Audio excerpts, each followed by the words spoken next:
Bem-vindos de novo então aos vídeos sobre C# e ADO.NET e antes de avançarmos então com o resto do desenvolvimento da nossa aplicação, vamos então parar aqui um pouco para falarmos sobre esta estrutura Data Table.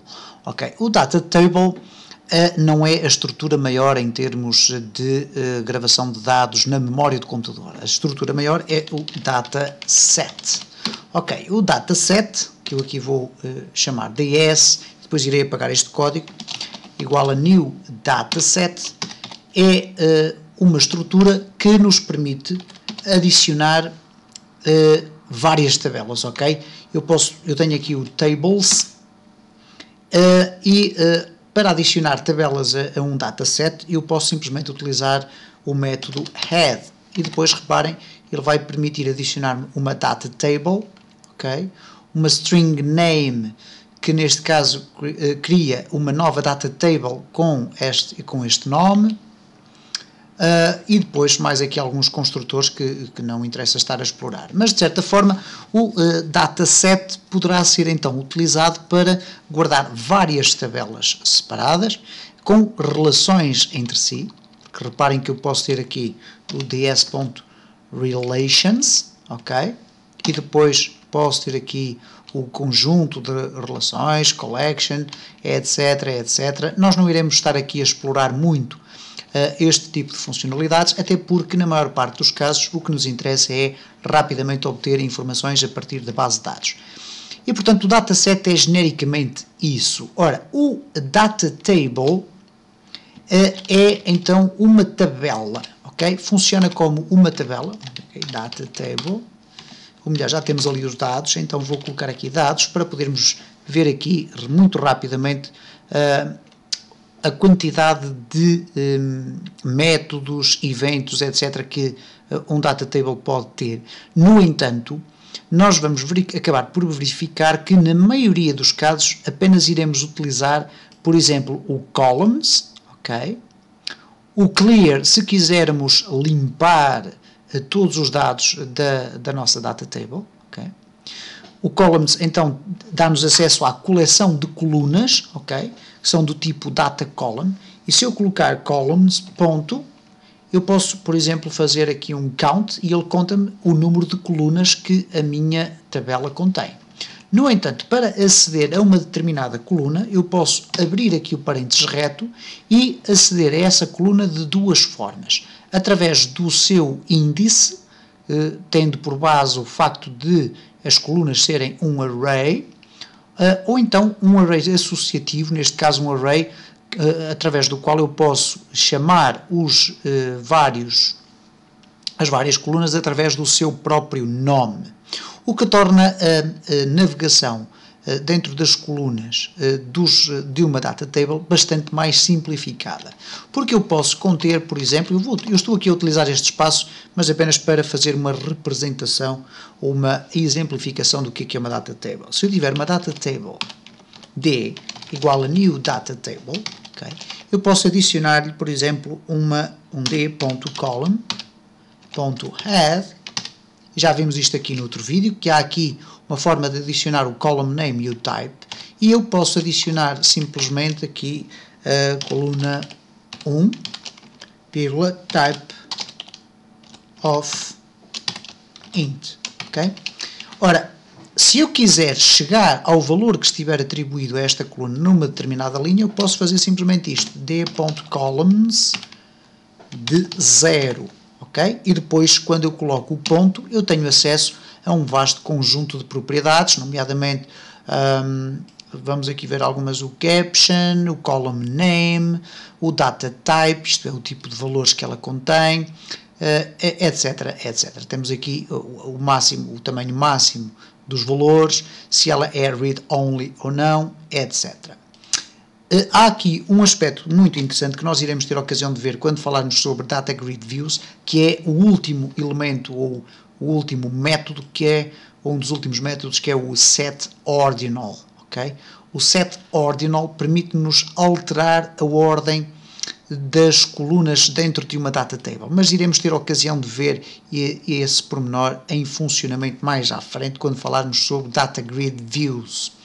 E, portanto, genericamente, o data table permite-nos isto. Ora, quando nós queremos chegar, então, a um determinado valor de um data table, tendo sempre como ponto de partida o facto de um data table ter colunas e linhas, cada linha tem, então, a mesma estrutura de colunas, então eu posso aceder da seguinte forma: dados.rows, ok, coleção de linhas, e depois vou abrir parênteses, coloco o índice da minha linha, uma vez que as linhas não são identificadas por texto, ok? São identificadas pelo seu índice dentro do array da coleção rows.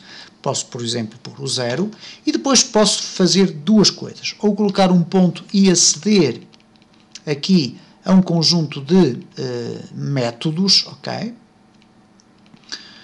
Nós eventualmente poderemos vir a explorar um ou outro, não iremos se calhar explorar muitos aqui, porque a forma mais simples de chegar aos resultados é imediatamente a seguir ao índice da row, colocar um novo parênteses reto e definir qual é o índice da coluna, ok? Pode ser um índice numérico ou então o índice alfanumérico da coluna, que sempre será muito mais simples de alcançar. E a partir do momento em que eu defino aqui o nome da coluna,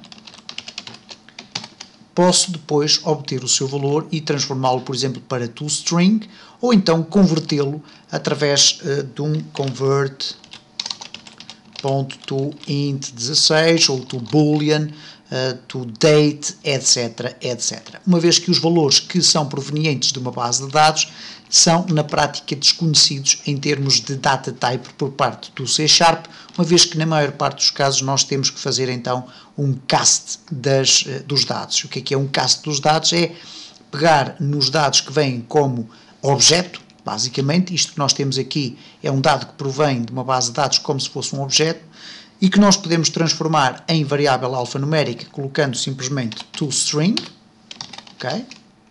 Ou então converter para outras variáveis utilizando diferentes métodos, neste caso o convert to, ok? Convert to, convert ponto to, e agora temos aqui, reparem, a quantidade de diferentes tipos para os quais nós podemos converter. Aqueles que nos vão interessar mais neste sentido são, por exemplo, o convert to int 16 ou int 32 para tipos de variáveis mais longas ou mais curtas em termos numéricos.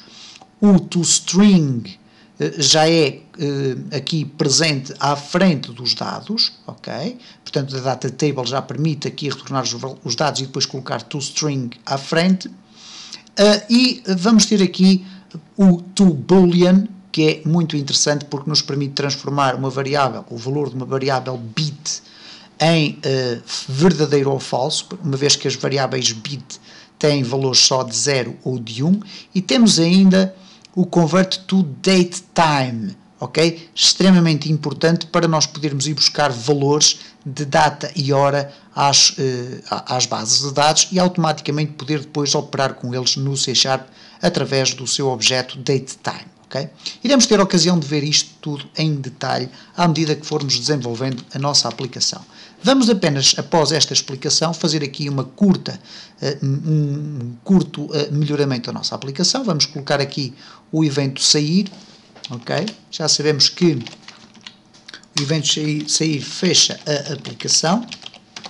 Podemos fazê-lo da seguinte forma: application.exit, ok? E todos os dados da minha aplicação serão terminados. Reparem, sair, ok. Podemos ainda adicionar, antes do fecho da aplicação, uma caixa de diálogo a perguntar se o utilizador deseja realmente sair do programa. Neste caso colocamos if messagebox.show deseja sair, ok, é uma pergunta. Vamos colocar como título sair, ok, sair. E depois vamos adicionar o message box buttons yes, no, e o message box, ou melhor, o message box buttons, agora o icon, message box icon, neste caso question, Okay. E se tudo isto for igual a dialogResult.no, então ele faz um return. Okay. Caso contrário, o que ele vai fazer é sair da aplicação. Vamos verificar. Ok, a pergunta cá está, deseja sair? Não, deseja sair? Sim, e a aplicação termina. Posto isto, então vimos neste vídeo algumas explicações sobre o que é o Data Table e também sobre o Dataset de uma forma superficial, e nós iremos utilizar muito o Data Table e, portanto, no próximo vídeo iremos dar continuidade ao desenvolvimento da nossa aplicação.